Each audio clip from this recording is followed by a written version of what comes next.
Olá, me chamo Felipe Matos e vou dar início à apresentação do trabalho intitulado Resposta Psicofisiológica de Jovens Jogadores a um Protocolo de Simulação da Demanda Física do Futebol. O trabalho é orientado pelo professor João Bouzas e tem como colaboradores o Alisson Gomes, o Hamilton Reis e a Fabrícia Ferreira. O futebol é um esporte intermitente de alta intensidade, com frequência cardíaca média de aproximadamente 80 a 90% da frequência cardíaca máxima. Ele é constituído por ações acíclicas e imprevisíveis como sprints, saltos, desacelerações, chutes, caminhadas, trotes, dribles e enfrentamentos, entre outros. Todos esses esforços exacerbam a tensão física imposta aos jogadores e contribuem para tornar o futebol um desporto com elevada demanda fisiológica. No entanto, o futebol é uma modalidade que não possui uma demanda física padronizada. Alguns estudos publicados na literatura já mostram que jogadores de diferentes posições possuem diferentes demandas físicas, e estas variam de acordo com a partida. A alta variabilidade inerente ao jogo de futebol pode limitar o controle experimental em pesquisas que envolvem o jogo. Em função disso, diversos protocolos de simulação da demanda física do futebol têm sido propostos com o objetivo de controlar os padrões de movimento, homogeneizar a demanda física e mecânica, simulando aquelas requeridas em jogos oficiais. Um exemplo disso é o T-Saft 90, que foi projetado especificamente para reproduzir as demandas físicas e mecânicas de uma partida de futebol de forma padronizada. O protocolo original foi desenvolvido a partir de dados de análise de movimento temporal retirados de partidas do campeonato inglês, mas desde então ele só foi utilizado em estudos envolvendo jovens atletas e envolvendo atletas universitários. No entanto, a amostra analisada, na maioria das vezes, não possui uma rotina diária de treinamento específico da modalidade. Sendo assim, é necessário reproduzir esses protocolos em indivíduos com maior nível de treinamento, identificar se os resultados encontrados reproduzem algo similar a um jogo de futebol oficial. O objetivo do estudo é analisar a resposta da frequência cardíaca e da percepção subjetiva de esforço de jovens jogadores em um protocolo de campo que simula a demanda física de uma partida de futebol. A amostra do estudo foi composta por 14 jovens jogadores, todos do sexo masculino, com idade média de 18 anos, desvio padrão de 1,2 anos. O VO2 máximo dos avaliados tinha uma média de 50,8, com desvio padrão de 3,3 ml/kg por minuto. Todos os atletas eram integrantes da equipe de futebol da Epicar, na qual possui uma rotina de treinamento semanal constituída de 4 a 5 sessões de treino, com aproximadamente 1 hora e 45 minutos de duração cada uma delas. Os avaliados foram informados previamente de todas as dinâmicas e procedimentos do estudo, e os mesmos assinaram o termo de consentimento livre esclarecido, ou o termo de assentimento livre esclarecido foi assinado por aqueles que possuem idade inferior a 18 anos. Este trabalho ele tem aprovação do Comitê de Ética e Pesquisa da UFV.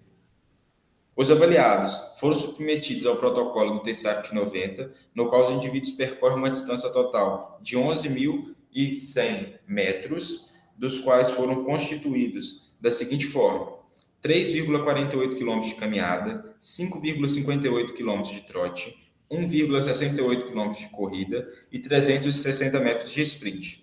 Além disso, o protocolo também engloba ações específicas do jogo, como trocas de velocidade, trocas de direção em desaceleração, trocas de direção em agilidade, saltos, passes e chutes. Essa figura ela ilustra toda a esquematização exigida pelo protocolo. É importante destacar que durante as atividades, os avaliados exercem as atividades que são dadas a partir de comandos de áudio, que irão sinalizar para os atletas quais as atividades devem ser realizadas. Essa imagem ela ilustra um pouco como estava o espaço de avaliação e a distribuição dos materiais nesse espaço ao longo do protocolo.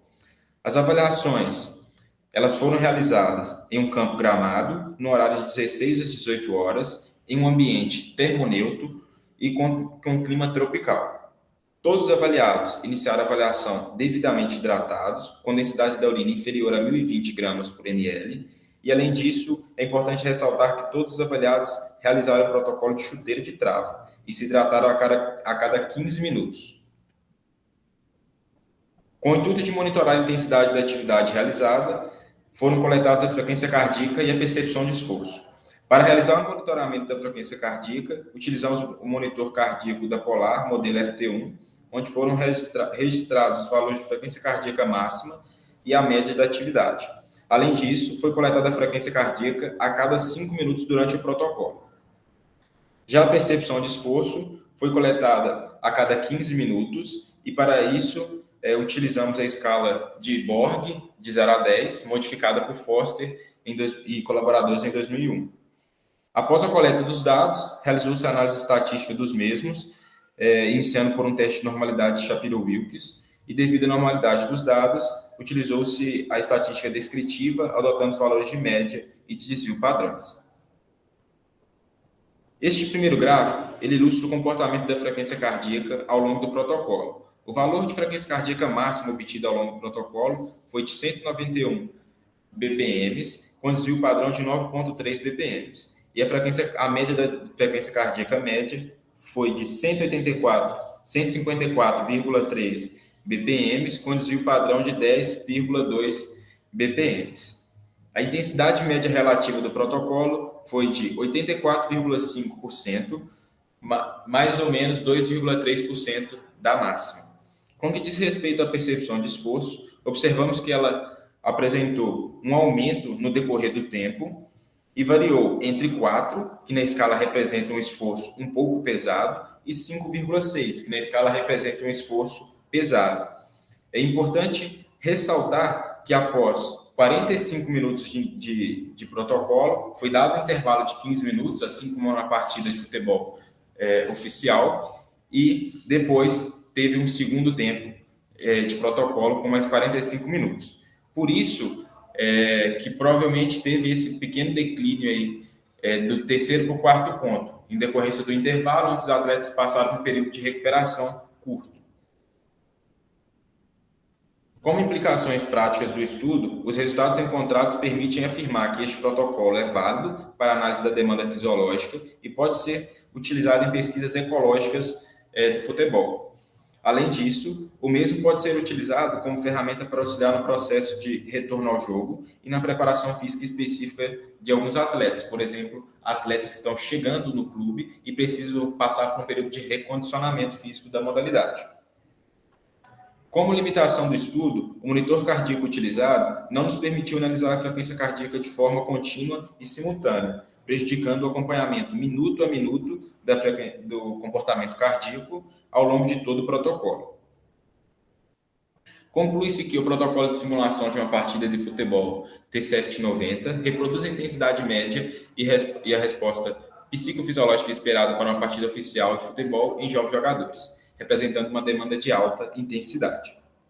Essas foram as referências utilizadas para a realização do trabalho.